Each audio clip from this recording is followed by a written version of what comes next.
Hello, my name is Michael O'Keefe, aka The Movie List. If you enjoy this interview and want to hear more top-notch film industry conversations, please press the thumbs up, subscribe to this channel, and hit the bell to stay in the know. Hello, Orçun. How are you today? I am great, thank you. How are you? I'm very well myself. How would you pitch your film to an audience member, your film The Antenna? The Antenna is a film that uses the horror dynamics and that has several subtexts that wants to talk about the relationship of media and authoritarian power, and on top of it the relationship of the real world and the imagery world that is created by the media. Very interesting. And would you say surveillance is like a big thing in it? Surveillance is part of it. I wouldn't consider it's a big thing in it, but Right. it's a part of it. Okay, and how do you express? So do you like George Romero? Do you like horror films that look at politics and stuff like that? Like They Live by John Carpenter or Dawn of the Dead by Romero. Were those big for you? Yes, it's always been the horror films. I think has always been political. It completely changes depending on the state of the politics. You know, you have Invasion of the Body Snatchers, for example, and then because of the Cold War, and it reflects that, and then you have Frankenstein related to Great Depression. You have George Romero criticizing capitalism, Right. John Carpenter with They Live, and so on. So I think horror cinema has always been political, and I like this aspect of it. I like that there is a lot of symbolism. There's a lot of room for allegories in horror cinema. So what do you? Okay, so do you consider it straight horror, or is it like a genre within horror? How would you? Or is horror just horror? I think it's a bit of a mashup. I don't think Yeah. it's a straight up horror. I mean, the film uses the horror dynamics, and within the scenes, it can be scary or it can be tense, but Yeah. it's not a movie necessarily made to scare people. No. Very atmospheric though. And I was wondering, how long did you work on like the mise en scène, the set design? Well, that was the majority of our efforts actually. Yeah. It was very difficult to build the sets because almost the entire interiors are shot in an abandoned post office in a small town. So we were building everything from scratch. We were demolishing things and rebuilding them in this little post office. And we were finding most of the stuff from junkyards. We would have to travel with our art director and look for anything that we can get our hands on. So that was really the most difficult part of the film. Can you tell me about the Turkish film scene? The Turkish film scene, Yeah. that's a very big question.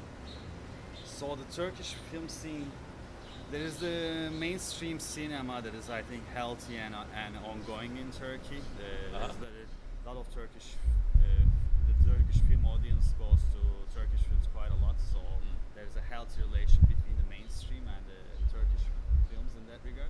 But when it comes to independent films, it's not as good because the thing is, first, it's very hard to distribute your film in large levels as an independent filmmaker. So this makes it more difficult to get the revenue back, so you can invest back to the film, and it's sometimes also difficult to get the funding from the ministry.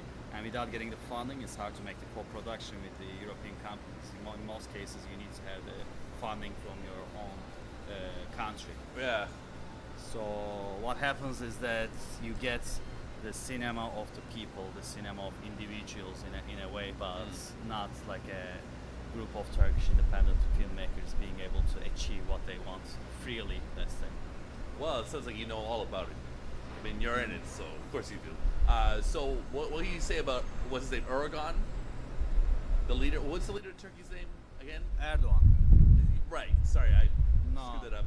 What can you say about him? Are you a fan, or are you, what do you think about that guy? Wow. So I want to answer through the film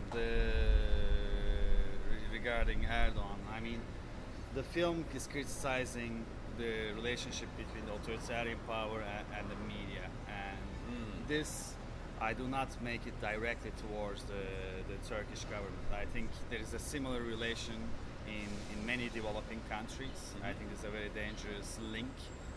I think democracies are vulnerable Yeah, definitely. without a free press. Absolutely.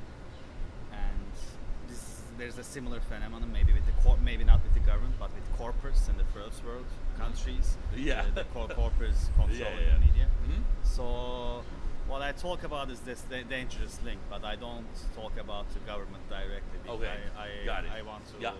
keep it. So Even in the film, I don't mention like a specific time or a place because I want to keep it more international. I like that. In my criticism, not so specific. not so specific. I like that. So tell me about your short films. You've made short films. Is this your first feature? Yes, my first feature. Okay, tell me about your short films and how you got into that. Well, I did my first short film when I was 14 actually. Wow. I was working with my cousin. I was working as his assistant director doing short films, and then I did my first film, and it traveled a bit locally in Turkey, in Turkish film festivals. So I was doing short films for like 5-6 years during that period of time while I was studying film as well. I also had another film called Column that was critical of the relationship between the real and the imagery world as well. So maybe that was the initial steps towards this film that I shot 10 years ago. But then in between I have been doing documentaries, and I stopped doing short films a long while ago. In between I started to do documentaries. Nice. And what were they about? Well, I did most slice of life documentaries showing places, countries, or unique places as they are, narrating them through visuals and music. Yeah. So I did one in Mongolia and Sri Lanka, and now I am doing a 6-episode documentary series for TV. That's fantastic. Also a slice of life documentary. So you and I have one thing in common. We both did film studies. Okay. So there we go. It's fun to watch movies and write essays, don't you think? Yeah. Yeah. I do agree. I do agree. So tell me about your time as a film studies student. Like what movies were you, as a younger man, that you watched, were you most enthusiastic about? Wow. So I actually studied cinematography, not film studies. Okay. But I misread something. But Okay, never mind. I mean, it is very related. Damn it. Okay, fair enough. No problem. So, the films that I like, it's such a wide array of films. I think the cinema of different directors teaches me different aspects of filmmaking. Like you could see like the poetic cinema from Tarkovsky or Belatar. Oh yeah, that's good stuff. You could have the creative vision from Cronenberg, or Because I was just about to say the antenna kind of reminds me of Shivers. Shivers. Yeah. I think I grew up watching horror films, so horror film has always been very close to my heart. Nice. And I've been influenced by Cronenberg, Carpenter, Dario Argento. Okay, Dario Argento. You like the Italians? I do like the Italians. Yeah. I do like the Lucio Fulci and so on. I mean, I watched any horror movie that I could get my hands on, so it was always a joy for me. And in the film, you can. It's not a direct reference, but I can see that you can see references to maybe Videodrome. They live. A little bit. Shivers. It's its own voice, but you're certainly you're a cinephile. It's a cinephile kind of movie. It's not taking up from anything. It's its own lane, but it's got a unique visual style, but sort of like almost a throwback. Yeah, I think these are the movies that I enjoyed watching. Yeah. So when I make a film, it's normal that I make a film natural, in a way stylistically similar to them. All right. Well, thank you so much for your time. I wish you all the best. You're enjoying yourself in Toronto? I'm assuming. Yeah, it's beautiful here. It's a nice place, right? Yeah. And what do you have planned for the future? I am writing a second script called The Funeral.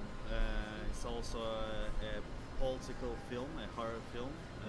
It's a road movie and a love story that is sexually charged. It's in its development stage, so hopefully I'm planning to shoot it next year, sometime next year. Hopefully TIFF 2021 maybe. I hope so. Who knows, right? All right, take care. You too.